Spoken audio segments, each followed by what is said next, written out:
주시는 말씀은 누가복음 24장 13절에서 20절까지 말씀인데요. 저와 여러분이 한 절씩 교독하겠습니다. 그날에 그들 중 둘이 예루살렘에서 25리 되는 엠마오라 하는 마을로 가면서 이 모든 된 일을 서로 이야기하더라.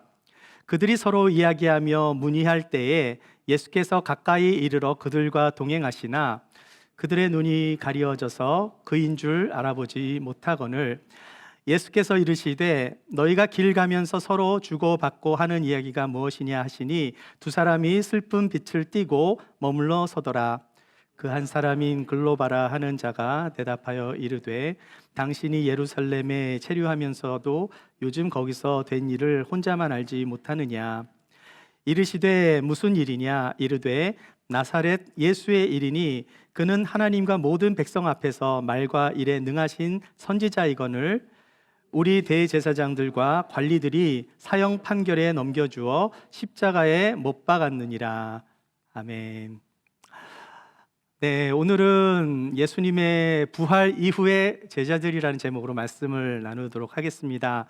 우리가 지난주 부활절 예배를 드리며 또 우리 교회에서 아까도 광고했지만 또 처음으로 세례식도 하고 또 이렇게 많은 분들이 오셔서 함께 예배를 드리면서 또 예배 후에 함께 은혜로운 식사 교제를 가질 수 있어서 매우 감사했는데요.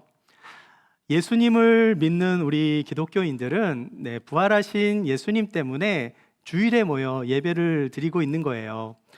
원래 유대인의 안식일은 금요일 저녁 해가 질 때부터 그 다음날 토요일 저녁 해가 질 때까지, 그러니까 대략 금요일 오후 6시부터 토요일 오후 6시까지를 안식일로 지킵니다.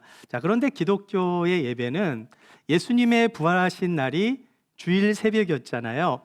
그래서 초기 그리스도인들은 안식일이 아닌 주일에 모여 부활하신 주님을 기뻐하고 함께 떡을 떼고 나누면서 이렇게 성찬식을 하면서 또 함께 식사도 하고 이러면서 하나님께 경배를 드렸습니다. 사실 예수님은 십자가에서 죽으시기 전에 이미 제자들한테 십자가에서 죽게 될 것이라는 말씀을 이미 하셨어요. 그런데 죽게만 되는 게 아니라 3일 후에 부활하실 거라는 말씀을 여러 번 하셨거든요. 그때 제자들의 반응은 어떠했는가? 1번, 예수님이 부활하신다고 했으니 기뻐했을 것이다. 2번, 예수님이 죽는다고 하셨기 때문에 근심했을 것이다. 1번이겠습니까? 2번이겠습니까? 네, 두 번째가 맞아요. 왜 두 번째인가? 예수님 분명히 십자가에서 죽으시지만 부활하신다고 말씀하셨는데 그 사실을 믿지 못하면 근심할 수밖에 없는 거예요. 한번 말씀을 찾아보겠습니다. 마태복음 말씀 같이 읽어볼게요. 시작. 갈릴리에서 모일 때에 예수께서 제자들에게 이르시되 인자가 장차 사람들의 손에 넘겨져 죽임을 당하고 제3일에 살아나리라 하시니 제자들이 매우 근심하더라. 네, 예수님께서 분명히 죽임을 당하겠지만 제3일에 살아난다고 말씀하셨는데 그 말을 믿으면 근심할 필요가 없잖아요. 근데 왜 근심을 해야 합니까? 그럼 마가복음 9장에도 비슷한 말씀이 있습니다. 31절부터 읽어볼까요? 이는 제자들을 가르치시며 또 인자가 사람들의 손에 넘겨져 죽임을 당하고 죽은 지 3일 만에 살아나리라는 것을 말씀하셨기 때문이더라. 그러나 제자들은 이 말씀을 깨닫지 못하고 묻기도 두려워하더라. 이번에는 제자들이요, 예수님의 말씀을 들었는데 뭔가 두려운 거예요. 그 자체가. 그러니까 물어보지도 못하고 그냥 두렵고 막 그런 거예요. 왜 그랬죠? 예수님께서 죽임을 당한다는 그 사실. 분명히 3일 만에 살아나신다는 말씀을 했지만 그거는 심각하게 듣지 않는 거예요. 잘 깨닫지를 못했습니다. 왜 두려워했어요? 깨닫지 못했기 때문에. 여러분, 이해가 안 되면 물어봐야 되잖아요. 우리 셀 모임 때도 물어보시잖아요. 그렇죠? 이해가 안 되면 아니 왜 이게 무슨 일입니까? 예수님 그럴 수가 있습니까? 그런데요, 그렇게 물어본 제자들이 아무도 없었다라는 거예요. 그나마 베드로는요, 예수님이 하신 말씀을 듣고 막 예수님께 항변을 해요. 안 돼요, 주님. 그렇게 하지 마시라고. 그 말씀 여러분 기억하실 겁니다. 한번 말씀을 찾아볼게요. 한번 읽어보겠습니다. 시작. 이때로부터 예수 그리스도께서 자기가 예루살렘에 올라가 장로들과 대제사장들과 서기관들에게 많은 고난을 받고 죽임을 당하고 제3일에 살아나야 할 것을 제자들에게 비로소 나타내시니 베드로가 예수를 붙들고 항변하여 이르되 주여 그리 마옵소서 이 일이 결코 주께 미치지 아니하리이다. 이 말을 들었던 예수님께서 뭐라고 말씀하시죠? 뭐라고 했어요? 우리가 잘 아는 말씀인데요. 23절 읽어보겠습니다. 시작. 예수께서 돌이키시며 베드로에게 이르시되 사탄아 내 뒤로 물러가라. 너는 나를 넘어지게 하는 자로다. 네가 하나님의 일을 생각하지 아니하고 도리어 사람의 일을 생각하는도다 하시고, 여러분, 이 베드로의 이 예수님의 수제자라고 하는 베드로가 뭐가 된 거예요? 사탄이 돼 버렸어요. 근데 여러분, 베드로가 정말 사탄입니까? 사탄 아니잖아요. 무엇이 사탄아 물러가라 예수님 말씀하신 것입니까? 베드로가 생각한 그 생각이 사탄의 생각이었다라는 거예요. 자, 그러니까 그 베드로의 그 말이 하나님의 일을 생각한 것이 아니라 사람의 일을 생각했기 때문에, 그 사람의 일을 생각을 준 사람이 사탄이기 때문에 사탄아 물러가라 예수님께서 말씀하신 거예요. 자, 우리가 이 말씀을 통해 우리는 무엇을 알 수 있습니까? 사람의 옳은 생각이 하나님의 옳은 생각이 아닐 때가 많은 거예요. 자, 그래서 우리는 항상 무엇을 생각해야 합니까? 인간적인 생각이 아니라 하나님이 주시는 말씀으로 생각을 해야 되는 거예요. 우리가 똑같이 교회에서 우리가 예배를 얼마나 기쁨으로 잘 드립니까? 또 때로는 봉사도 하고 잘 섬기기도 하잖아요. 자, 그런데 우리가 교회에서 예배를 드리고 났는데도 기쁨이 사라지고, 또 교회 안에서도 만약 우리가 서로에게 상처를 주고받는 일이 생긴다면 그것은 하나님의 일이 아닌 거예요. 사람의 일을 하면 우리는 상처를 받을 수밖에 없습니다. 그래서 우리가 항상 교회에서 또는 어떤 모임이든지 항상 예수 그리스도를 믿는 우리들은요, 하나님의 생각을 마음에 가져야 되는 거예요. 사람들은 자기가 하고 싶은 말만 하잖아요. 또 사람들은 자기가 듣고 싶은 말만 듣는 경향이 있습니다. 여러분, 성경책 이렇게 읽을 때 밑줄 그면서 읽으신 분들도 계실 텐데요. 밑줄 쳐진 성경책을 보면 그 말씀들은 주로 어떤 말씀이에요? 내가 좋아하는 구절들, 그렇죠? 나한테 위로가 되고 나한테 잘 맞는 구절들 밑줄 치는 그런 성경 말씀들이 있을 거예요. 자, 그런데 하나님께서 오늘 나에게 주시는 말씀이 밑줄 쳐진 말씀이 아니라면 어떻게 하시겠어요? 예수님께서 제자들에게 너무나 중요한 말씀을 하신 거예요. 죽으심과 부활에 대한 말씀을 나누었을 때 제자들은 그것을 한 귀로 듣고 한 귀로 흘렸다라는 거예요. 그냥 근심하고 두려워만 했을 뿐 그것이 자기에게 해당되는 말씀이라고 생각을 하지 않은 것입니다. 그 말씀을 마음에 담아둔 제자들이 아무도 없었다라는 거예요. 하나님의 말씀은 내가 듣고 내가 원하는 말씀만이 아니라 때로는 밑줄에 그어진 말씀이 아니라 할지라도 그 말씀이 너무나 중요하다면 밑줄 쳐지지 않는 말씀이 나를 변화시키게 되는 거예요. 우리가 음식을 먹을 때도 골고루 먹어야 하잖아요. 내가 좋아하는 것만 먹으면 편식하게 되면 내 성장이 더디게 되고 불균형하게 이렇게 성장할 수밖에 없는데, 예수님의 제자들이 그랬다라는 거예요. 왜, 어떻게 할 수 있습니까? 진짜 예수님께서 십자가에서 죽게 되자 잡힐까 두려웠던 제자들이 모두 도망을 갔어요. 생각해 보세요. 3일 만에 부활한다는 말씀을 믿었다면 제자들이 당당하게 예수님 곁을 지켰어야 되는데, 그런데 그 10 제자들은 다 도망갔는데 한 제자는 남았습니다. 혹시 누군지 아시겠어요? 사도 요한은 예수님 곁을 지켰습니다. 요한이 예수님 곁을 떠나지 않은 이유는요, 예수님께서 부활하실 것을 믿고 그렇게 지킨 것은 아니고요, 십자가에 달리신 예수님께서 요한에게 육신의 어머니 마리아를 부탁했기 때문이에요. 사도 요한은 어떤 사람입니까? 사랑이 많고 또 의리도 많았던 사도였어요.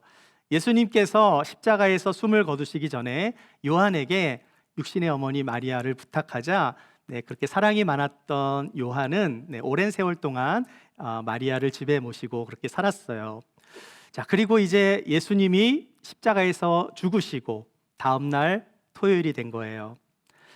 여러분, 이 날이 언제입니까? 예수님이 죽으신 다음 날 토요일. 이 날은 예수님께서 무덤 속에 계신 날이잖아요. 예수님을 사랑하고 예수님을 따랐던 사람들의 마음이 어떠했을지를 한번 생각해 보세요. 이들의 마음은 슬펐을까요? 아니면 기대에 찼을까요?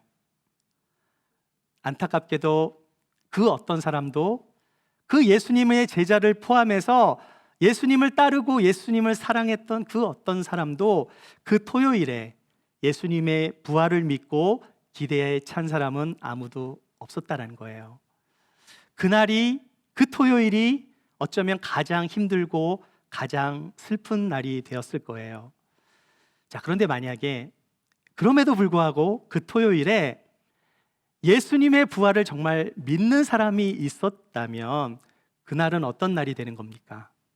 그날은 슬픔의 날이 아니라 예수님이 다음 날 부활하실 것을 기대하는 그런 고대하는 날이 될 수밖에 없는 거잖아요. 여러분, 우리는요, 지금 우리가 여기서 예배를 드리고 있지만 우리 모두는 토요일을 살아가는 사람들이에요. 왜 그렇습니까? 우리는 예수님께서 부활하시고 승천하신 것을 다 알아요. 말씀을 통해서. 예수님께서 승천하시면서 뭐라고 말씀하셨습니까? 내가 속히 오리라 하는 말씀을 주시고 승천하셨잖아요. 예수님은 이 땅에 다시 오시겠다라는 말씀을 하시고 승천하셨어요. 자, 그렇다면 우리가 이 땅에서 주님의 오심을, 다시 오심을 믿고 기다리는 우리들은요, 이 시간이 우리의 영적인 토요일이 될 수 있는 거예요. 여러분, 신학적으로 종말은요, 예수님께서 승천하시고 다시 오시는 모든 기간을 말해요. 따라서 우리가 사는 세상은 종말이라고 말할 수 있는 것입니다. 자, 그런데 기독교에서 말하는 종말은요, 단순히 세상이 끝난다는 뜻이 아닙니다. 이것은 하나님의 계획 아래서 이 세상이 마무리되고 새로운 세상이 시작이 된다는 것을 의미해요. 그 새로운 세상은 언제 시작이 됩니까? 예수님께서 이 땅에 다시 오실 때 시작이 되는 거예요. 예수님께서 다시 오셔서 하나님의 나라를 완성시키는 것이 바로 종말의 완성이에요. 자, 그렇다면 예수님이 다시 오실 것을 믿는 사람들은 어떤 사람들입니까? 영적으로 다운되고 슬픔에 잠긴 이 어두운 토요일 속에서 부활을 믿고 주님을 기대하는 사람들인 거예요. 자, 우리가요, 지금 이제 예수님 시대에 우리가 살고 있다고 한번 생각해 보세요. 어제가 금요일이라고 생각해 보세요. 예수님이 어제 죽으셨고 오늘이 토요일입니다. 이 날을 어떻게 보내야겠습니까? 여러분이 만약 예수님 시대에 그 당시에 있었다면, 여러분이 믿음이 있다면 슬픔으로 토요일을 보내시겠어요? 아니면 주님이 부활하실 것을 믿고 이 토요일을 기대하면서 보내시겠어요? 믿음이 있다면 기대하고 보낼 수 있겠죠. 자, 그런데 모든 사람들이 그렇지 않다라는 거예요. 무엇 때문입니까? 믿음이 있고 믿음이 없고의 차이가 있는 거예요. 이 둘의 차이는 너무나 커다랗습니다. 하늘과 땅 차이일 수 있는 거예요. 무엇이 그렇게 다르게 만든 것입니까?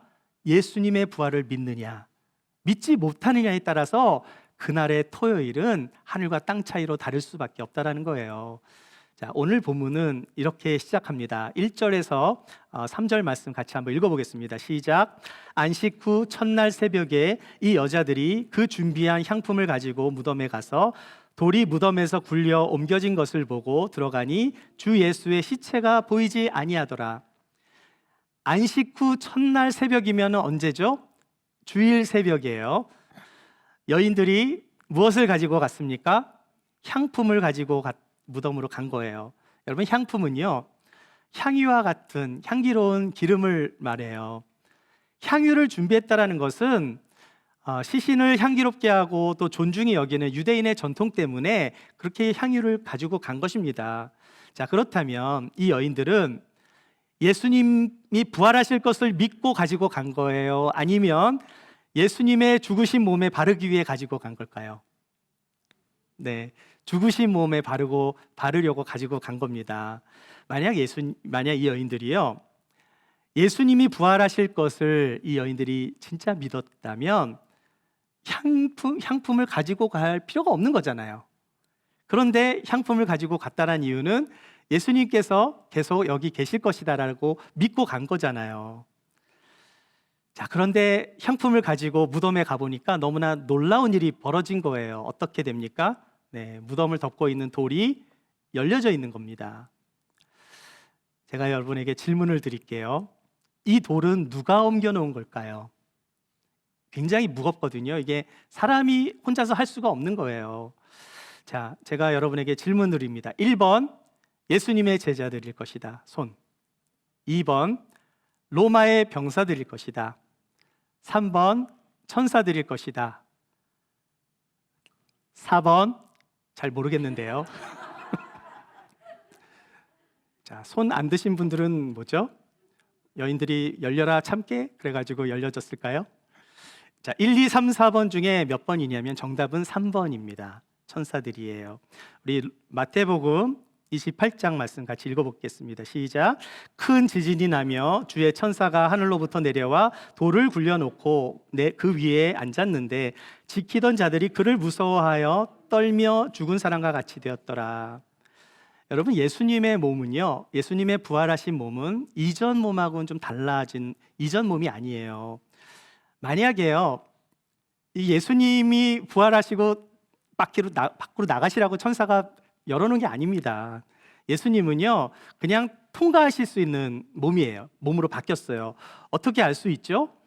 여러분 기억나세요? 제자들이 막 두려워가지고 방문을 잠가놓고 숨어서 막 두려워서 떨고 있는데 갑자기 예수님께서 그 방에, 잠겨진 방에 쏙 들어오셨다가 또 그냥 갑자기 사라지시기도 하고 막 그랬거든요. 그러니까 그 예수님의 몸은 신령한 몸으로 이미 바뀌어져 있기 때문에 이 돌문이 잠겨져 있어도 밖으로 나오실 수 있는 분입니다. 자, 그런데 왜 돌문이 열려져 있는가? 여러분, 돌문이 열려져 있어야 예수님이 부활하신 것을 눈으로 확인할 수 있잖아요. 돌문이 잠겨 있는데 그거 어떻게 열어서 어떻게 볼 수 있겠어요? 천사들이 돌문을 열 때 이때 돌 무덤을 지키고 있던 로마의 병사들은 너무나 무서워서 죽은 사람처럼 되었다라고 성경은 기록하고 있어요. 따라서 돌문을 연 사람은 제자들도 아니고 로마의 병사들도 아니고 누구예요? 천사들이었어요. 천사들이 그렇게 한 이유는 이 부활이 하나님의 능력으로 임한 것이라는 것을 알려주기 위함이었고요. 또 예수님의 부활을 믿지 못하는 사람들에게 부활을 알리기 위함이었어요. 자, 그런데 예수님의 무덤을 방문한 여인들 중에 중요한 사람이 나옵니다. 누구냐 하면 글로바의 아내인 마리아입니다. 우리 10절 말씀을 같이 한번 읽어볼게요. 시작. 이 여자들은 막달라 마리아와 요한나와 야고보의 모친 마리아라. 또 그들과 함께 한 다른 여자들도 이것을 사도들에게 알리니라. 예수님의 빈 무덤을 본 여인들의 이름이 나오는데 야고보의 모친 마리아가 바로 글로바의 아내 마리아와 동일 인물입니다. 이 글로바의 아내 마리아는요, 예수님의 마지막 곁을 지켰던 여인이에요. 요한복음 19장 25절도 한번 볼게요. 예수의 십자가 곁에는 그 어머니와 이모와 글로바의 아내 마리아와 막달라 마리아가 섰는지라. 자, 누가복음에서는 야고보의 모친 마리아로 나오는데요, 요한복음에서는 글로바의 아내 마리아로 나옵니다. 그 이유는 글로바의 아내 마리아의 작은 아들이 야고보라서 그래요. 그러니까 같은 마리아예요. 아무튼 예수님이 십자가에서 숨을 거두실 때 이 4명의 여인들 중에서 3명의 이름이 마리아이기 때문에 우리가 조금 헷갈릴 수도 있어요. 마리아가 너무 많아서. 자, 그런데 이들은 모두 예수님의 죽으심을 곁에서 보았고요. 또 그 죽으심을 보았을 뿐만 아니라 예수님에게 향품을 바르기 위해 그날 주일 아침에 새벽에 무덤을 찾았던 거예요. 자, 그러니까 이 여인들은 예수님의 무덤까지 와서 예수님을 보려고 했지만 빈 무덤만 발견한 것입니다. 그때 천사들을 통해서 예수님이 부활하셨다는 소식을 듣고 나중에 사도들에게 이 사실을 알린 거예요. 자, 이런 상황에서 오늘 본문에 등장하는 엠마오로 가는 두 사람이 지금 이 얘기를 하고 있는 거예요. 요 스토리를. 여인들이 갔는데 빈무덤을 보았고 돌무덤이 열려져 있고 천사들이 그런 이야기를 하고 있다라는 이야기를 나누고 있는 것입니다. 이게 백그라운드입니다. 자, 그래서 오늘 본문은 어떻게 시작하냐면 13절 말씀 같이 한번 읽어볼게요. 시작. 그날에 그들 중 둘이 예루살렘에서 25리 되는 엠마오라 하는 마을로 가면서, 여러분 엠마오라고 하는 곳은요, 네, 베들레헴에서 여기가 엠마오입니다. 여기가 베들레헴이고요. 한 7마일 정도, 그렇게 멀지 않는 곳이에요. 작은 마을이에요.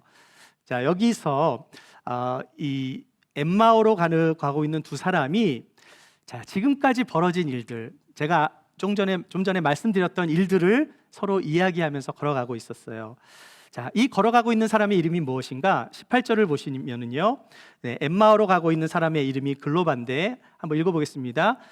그 한 사람인 글로바라 하는 자가 대답하여 이르되 당신이 예루살렘에 체류하면서도 요즘 거기서 된 일을 혼자만 알지 못하느냐. 여러분, 이 글로바가 누구예요? 글로바의 아내 마리아. 그 마리아가 누구였죠? 예수님의 빈무덤을 본 사람. 자, 그러니까 이 글로바는 아내를 통해서 이 스토리를 들은 것입니다. 그리고 글로바는 누구랑 얘기하고 있는 거예요? 지금 얘기하고 있는 사람이 예수님이에요. 좀 이따 나옵니다. 여러분, 글로바의 뜻은요, 네, 클레오파트라가 아니고 클레오파스. 이 글로바의 아내 마리아로부터 주일 새벽에 벌어진 그 빈무덤, 예수님의 빈무덤 이야기를 이미 듣고 알고 있었어요. 자, 그래서 이 사람이 또 같은 제자가 또 한 명 있었는데 그 사람은 누군지는 모르지만 22절과 23절을 보시면은요, 같이 읽어보겠습니다. 시작. 또한 우리 중에 어떤 여자들이 우리로 놀라게 하였으니 이는 그들이 새벽에 무덤에 갔다가 그의 시체는 보지 못하고 와서 그가 살아나셨다 하는 천사들의 나타남을 보았다 함이라.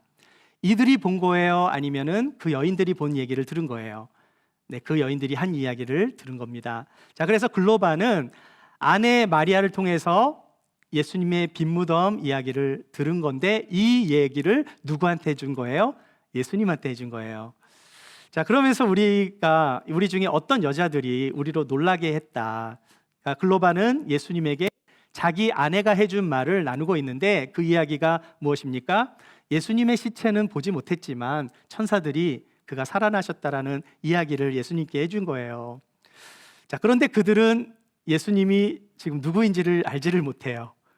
옆에서 갑자기 따라붙은 분한테 이 이야기를 해주고 있지만 이분이 예수님인 걸 알지 못합니다. 왜 그럴까요? 15절과 16절에 나옵니다. 그들이 서로 이야기하며 문의할 때에 예수께서 가까이 이르러 그들과 동행하시나 그들의 눈이 가리워져서 그인 줄 알아보지 못하거늘. 그들의 눈이 가려졌대요. 또 아마도 예수님의 몸이 이전보다는 좀 변형된 몸이었기 때문에 못 알아봤을 수도 있습니다. 하지만 예수님을 가까이에서 따랐던 제자들이라면 그 12제자에는 포함이 되지 않았지만 예수님을 따랐던 많은 제자들이 있었거든요. 자, 만약에요, 부부가 서로 사랑하는데 남편이 조금 변형이 됐어요. 못 알아보겠습니까? 알아보겠습니까? 네. 서로 못 알아본다면 좀 문제가 있을 수도 있는 거잖아요. 어떻게 이렇게 막 아파가지고 몸이 부었다 하더라도 네, 알아볼 수 있어야 되는데 지금 이 제자들은 눈이 가리워져서 지금 못 보고 있는 거예요. 자, 두 사람이 엠마오로 가는 중간에 예수님이 그들에게 동행하면서 끼어들었습니다. 이 이야기 도중에 끼어든 거예요. 이 두 사람은 예수님을 알지 못하고 있는 거예요. 자, 제가 질문을 또 드릴게요. 지금 엠마오로 가는 이 글로바와 또 한 사람은요, 예수님과 동행하면서 어떤 마음으로 지금 가고 있는가? 어떤 마음으로 가고 있을까요? 1번 기쁨으로 가고 있다. 2번 근심에 가득 찬 슬픔으로 가고 있다. 몇 번일까요? 1번, 2번. 후자입니다. 후자. 어떻게 알 수 있습니까? 네, 17절 말씀을 읽어볼게요. 시작.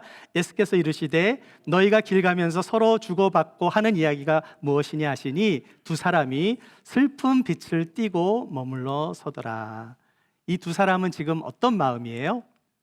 이 두 사람은 아직 예수님의 부활을 듣기만 했지 믿지는 못하는 거예요. 예수님께서 물어봅니다. 너희들이 나누는 이야기가 무엇이냐 지금. 두 사람이 어떤 이야기하고 있었어요? 글로바의 아내가 해준 이야기를 나누고 있는 건데 너네가 지금 무슨 이야기를 하고 있느냐. 근데 두 사람의 마음은 슬펐다라는 거예요. 예수님이 없어졌다는 이야기를 들었지만 부활하셨다라는 것을 믿지 못하고 있는 거예요. 왜 이들의 마음에 슬픈 빛을 띠고 있었는가? 지금 예수님께서 부활하셔서 바로 옆에서 말씀하고 계시는데도 불구하고 예수님이 옆에서 동행하고 있다는 사실을 전혀 깨닫지 못하고 있는 거예요. 여러분, 예수님과 동행하고 계십니까? 여러분, 예수님과 동행하고 계세요? 예수님과 동행한다라는 것은 예수님과 함께 걸어가는 삶을 의미해요. 자, 그런데 이들이 예수님이 동행하고 계시다는 것을 알고 있습니까? 모르고 있습니까? 모르고 있잖아요. 자, 그렇다면 그들의 삶에 예수님이 동행하고 계세요? 동행하고 있지 않아요?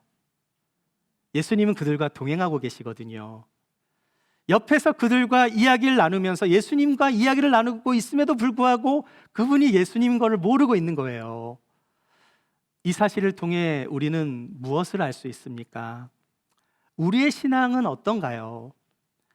나의 삶에 예수님께서 동행하시는데 그 사실을 경험하고 사십니까?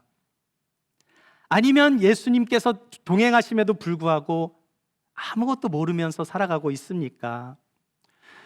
우리에게 영적인 감각이 떨어지면 주님이 동행하셔도 주님이 동행하신다는 사실을 깨닫지 못하며 사는 거예요. 구원받았을 때는, 그것을 깨달았을 때는 하나님 감사합니다라고 고백을 하지만 내 뜻대로 되지 않고 주님이 함께하지 않는 것 같은 마음이 들 때도 있다라는 거예요. 또 때로는 어려움이 생기고 환난이 있고 정말 어쩔 때는 하나님이 멀리 계시고 나와 함께하지 않는 것 같은 이 두 가지의 마음. 그런데 우리의 신앙은 어떻게 해야 되는 거예요? 내가 공허하고 슬프고 힘들고 절망 중에 있을 때 하나님을 원망하는 삶이 아니라 나와 동행해 주시는 주님으로 인하여 감사가 이끌어가는 삶을 살아야 하는 거예요. 공허한 마음을 감사로 바꾸는 것, 이것이 바로 우리의 영성인 겁니다.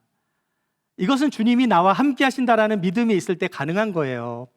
내 상황은 눈에 좋게 보이지 않고 너무나 답답하고 무너져가는 것처럼 보일지라도 주님이 살아계시다라는 것을 믿는 마음, 이것이 우리의 신앙이 되어야 하는 것입니다.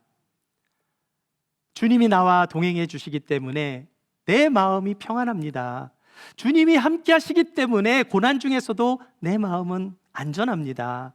이렇게 고백하는 삶이 바로 믿음의 삶인 거예요. 자, 그런데 엠마오로 가는 두 사람의 마음은 슬펐어요. 왜 슬펐습니까? 이들의 마음은 주님이 계시지 않았거든요. 여러분, 우리의 인생 속에서 주님이 동행하신다는 사실을 모르는 인생이 되면 그 인생은 슬플 수밖에 없는 겁니다. 우리가 하나님이 안 계신 것처럼 살아갈 때 주님은 어디에 계시는 걸까요? 실제는 어떻습니까? 우리가 가장 힘든 시간에 주님은 내가 너와 함께 하고 있다라고 말씀하고 있는 거예요. 주님이 원하시는 것은 우리가 슬픔 가운데 살아가는 것을 원치 않습니다. 내가 너의 아픔을 다 아는데, 내가 너의 모든 것을 다 안다라고 말씀하시면서 가장 힘든 시간에 내가 너와 함께 있다라고 말씀하시는 거예요. 자, 그러나 엠마오로 가는 그 두 사람은 그것을 깨닫지 못하고 계속 슬픔 속에 걸어가고 있는 중입니다. 하지만 이들이 나중에 예수님을 알아보게 돼요. 어떻게 알아보게 되었을까요? 네, 예수님께서 하나님의 말씀으로 그들을 깨우쳐 주세요. 26절과 27절 같이 읽어보겠습니다. 시작. 그리스도가 이런 고난을 받고 자기의 영광에 들어가야 할 것이 아니니 하시고 이에 모세와 모든 선지자의 글로 시작하여 모든 성경에 쓴 바 자기에 관한 것을 자세히 설명하시니라. 자, 지금 엠마오로 가고 있는 이 두 사람은요, 12제자 안에 속한 사람들은 아니라고 그랬잖아요. 하지만 이 두 사람은 예수님을 사랑했던 사람이고 예수님을 따랐던 많은 제자들 중에 그 두 제자였다고 말할 수 있어요. 예수님이 이 두 사람에게 예수님이 고난 받으심과 또 그 예수님의 부활의 영광에 대해서 말씀을 하시고 나서 이 이야기가 그냥 바로 급조된 게 아니라 모세를 비롯해서 구약의 선지자들이 지금까지 예언한 말씀이라는 것을 그들에게 말해준 거예요. 자, 그러자 어떻게 됩니까? 이들이 말씀을 듣자 뭔가가 움직이기 시작한 거죠. 여러분, 믿음이 어떻게 자라나죠? 믿음은 우리가 들음에서 난다라는 말씀이 있잖아요. 새 번역 말씀을 보면은요, 한번 같이 읽어보겠습니다. 시작. 그러므로 믿음은 들음에서 생기고 들음은 그리스도를 전하는 말씀에서 비롯됩니다. 자, 그러니까 믿음이라는 것은요, 어느 날 갑자기 뚝 떨어지는 게 아니에요. 그냥 갑자기 생기지 않습니다. 믿음은요, 사건을 통해서 갑자기 오는 게 아니에요. 믿음은 들으면서 나는 거예요. 말씀을 들으면서. 그 들음은 뭐라고 말씀해요? 예수 그리스도를 전하는 말씀으로부터 비롯된다라고 말씀하고 있어요. 이게 성경의 말씀입니다. 자, 만약 여러분이 예수님이라고 생각해 보세요. 여러분이 예수님인데 지금 옆에 엠마오로 가는 두 제자들이 걸어가고 있어요. 그런데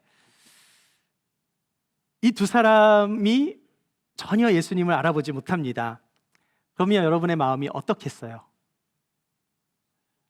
네, 섭섭할 수도 있고 또 계속 이야기를 해주는데 모르고 계속 가고 있어요. 얘네들 어떻게 하면 좋지? 막 이런 마음이 들 거잖아요. 너무 답답하잖아요. 그렇죠?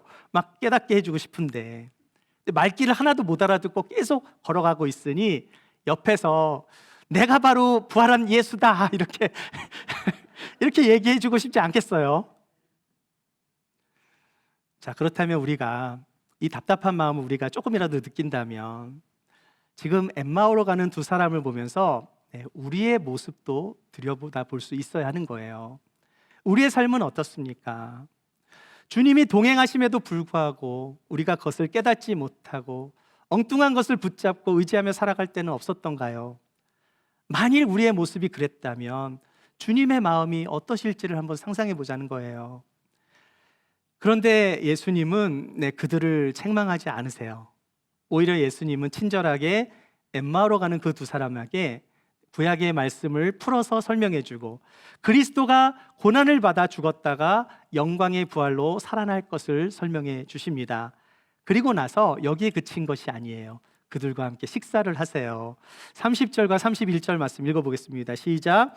그들과 함께 음식 잡수실 때에 떡을 가지사 축사하시고 떼어 그들에게 주시니 그들의 눈이 밝아져 그인 줄 알아보더니 예수는 그들에게 보이지 아니하시는지라. 드디어 이들의 눈이 밝아져 예수님을 알아보게 됐습니다. 언제 알아봤어요? 예수님이 떡을 가지고 축사하시고 떼어 그들에게 먹여주셨을 때, 그 떡을 함께 먹을 때 그들의 눈이 밝아졌대요. 여러분, 떡은 주님의 몸을 상징하는 거잖아요. 우리가 성찬식도 했었잖아요. 얼마 전에. 주님의 몸은요, 인류의 죄를 위해서 갈기갈기 찢어졌던 몸이에요. 채찍질에 맞아 고통스러우며 정말 주님의 그 희생과 죽으심으로 우리가 고침을 받고 나음을 받고 구원을 받은 거잖아요. 떡은 찢기신 주님의 몸을 상징하는 것입니다. 손과 발이 못에 박히고 채찍질로 맞으며 고통을 받으셔야 했어요. 무엇 때문입니까? 우리의 죄를 위해서 그렇게 예수님은 십자가에서 죽으신 것입니다. 하지만 예수님은 몸으로 다시 부활하셨어요.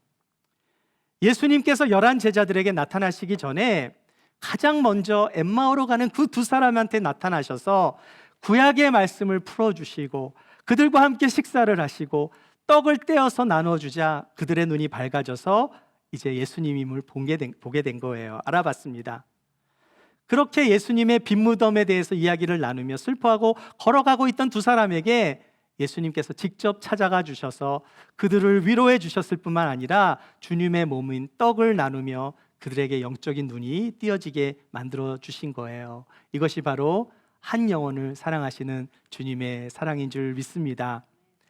그들의 영의 눈이 띄어서 주님을 알아보자 주님은 이제 그 자리에서 이제 없어지신 거예요. 그것을 떠나신 것입니다. 그 후에 예수님이 어떻게 하세요? 11 제자들한테 나타나고, 또 여러분 기억나시죠? 도마 사건도 있었고요. 내가 주님의 손과 옆구리를 찔러보지 않으면 안 믿겠습니다, 못 믿겠습니다, 이렇게 말했던 도마도 만나고, 이 제자들을 만나면서 부활의 몸을 보여주시며 제자들에게 나타나 평강이 있을지어다 예수님께서 말씀을 나눠주셨어요. 사랑하는 여러분, 우리가 예수님을 만나면 우리의 슬픔이 평강으로 바뀌게 될 줄 믿습니다. 예수님은 평강의 왕이시잖아요. 엠마오로 가던 그 두 제자는 예수님을 만나고 나서 더 이상 슬픔으로 살아간 것이 아니라 기쁨을 회복하여 예수 그리스도를 전하는 사람으로 바뀌게 됐어요. 우리를 변화시키는 것은 하나님의 말씀입니다. 그래서 우리는 매일매일 주님의 몸인 말씀을 먹어야 하는 거예요. 주님은 우리의 모든 것을 다 아십니다. 주님은 우리의 고민을 다 아세요. 여러분, 남들에게 이야기 못할 것들 있을 수도 있잖아요. 하지만 주님은 우리의 고민을 다 아시고 다 들으시고 또 가장 좋은 길로 인도해 주실 수 있는 분이세요. 우리의 아픔을 다 아십니다. 우리의 믿음이 연약한 것도 아세요. 그렇기 때문에 지금도 우리와 동행하시며 우리에게 말씀으로 찾아와 주시는 거예요. 주님은 언제나 우리와 함께 하시는 임마누엘의 하나님이십니다. 절망과 슬픔 속에서 예수님을 만나시기를 축복합니다. 우리의 삶에서 부활의 주님을 경험하기를 원해요. 우리의 매일의 삶에서 부활하신 주님을 묵상하며 날마다 주님과 동행하며 승리의 삶을 살아가시는 저와 여러분이 되시기를 주님의 이름으로 축원합니다.